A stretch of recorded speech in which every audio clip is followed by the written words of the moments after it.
Hi everyone! In today's News Spotlight, we'll take a look at the state of travel in Southeast Asia during coronavirus pandemic. Is it worth it to travel internationally at this time? Which countries are open for tourism?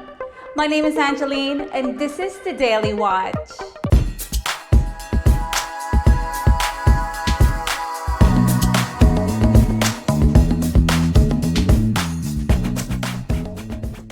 Southeast Asia, home to some of the most tourism-reliant countries in the world, is reeling from the coronavirus-induced global lockdowns, and many of the region's travel industries are struggling to survive. Although the pandemic remains largely under control in most parts of the region, the unpredictability of infections have largely discouraged authorities from opening up their borders more quickly. In early May, optimism was high that once governments were able to contain their COVID-19 outbreaks, they would begin opening up to other nations that too had a handle on their case numbers. Countries would strike deals with each other to allow air travel with certain restrictions, and those would expand to regional pacts. Dubbed travel bubbles, the concept was first raised by Australia and New Zealand, then quickly picked up by other nations as a possible way to get international travelers flying again.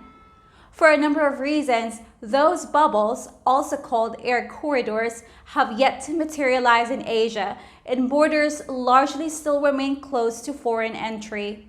Vietnam has resumed international commercial flights to 6 destinations: Guangzhou, Taiwan, Seoul, Tokyo, Phnom Penh, and Vientiane. However, at this time, the country is only offering entry to diplomats, experts, investors, and their respective family members, and Vietnamese returning home. All visitors must meet specific COVID-19 regulations, bring the required paperwork in order to be granted entry into Vietnam, and complete a 14-day quarantine upon arrival.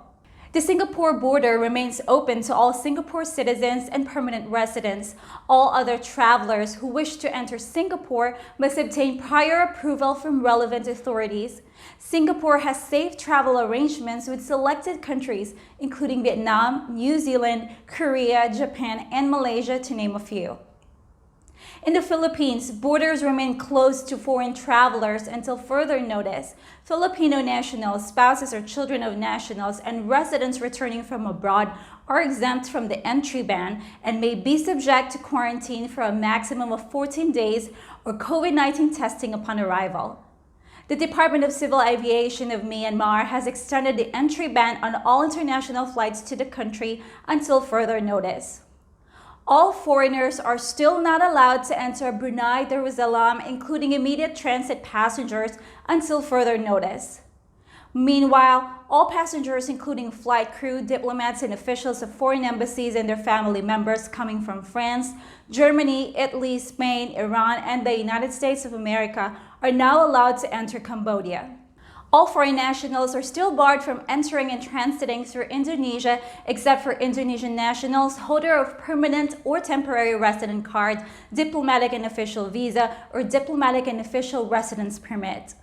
Of the open borders, travelers entering these countries are expected to do everything from quarantining for 14 days in a government-controlled hotel or facility to submitting health questionnaires and negative COVID-19 tests. The requirements for entry vary from country to country, so it's best to check travel advisories specific to your country of destination.